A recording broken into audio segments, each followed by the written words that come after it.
Mula na tumaas ang kaso ng African Swine Fever, napansin ng Agriculture Department na bumaba ang presyo ng karning baboy sa ilang pamilihan sa Metro Manila.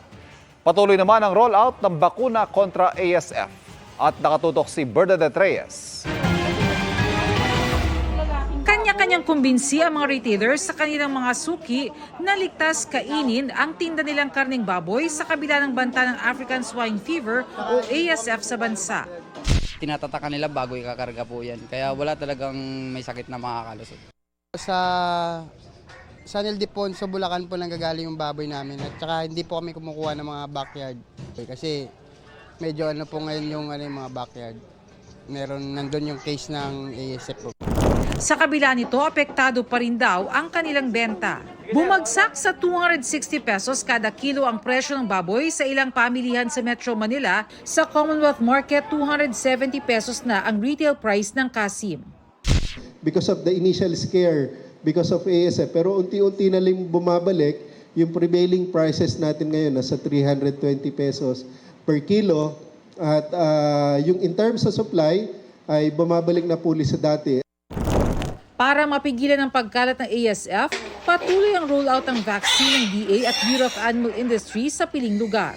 Inaasang sa Oktubre darating na ang kabuang 600,000 doses ng ASF vaccine sa bansa.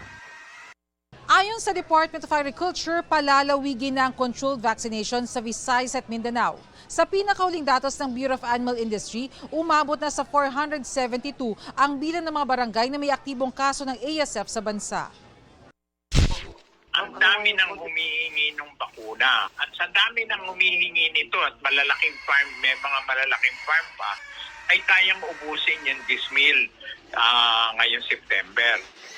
Sa bigas, sa taya ng DA, maaaring maramdaman ng pagbaba ng presyo nito sa Oktubre dahil sa epekto ng Executive Order No. 62 na nagbababa ng tariff sa bigas sa 15% mula sa 35%. Sa ngayon, 45 pesos per kilo ang bigas sa ilang pamilihan.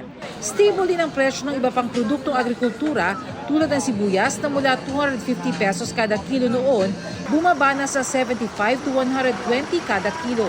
Tiniyak din ng DA na sapat ang supply ng isda sa kabila ng simula ng close fishing season sa ilang lugar sa Oktubre. Para sa GMA Integrated News, Bernadette Reyes, nakatutok 24 oras.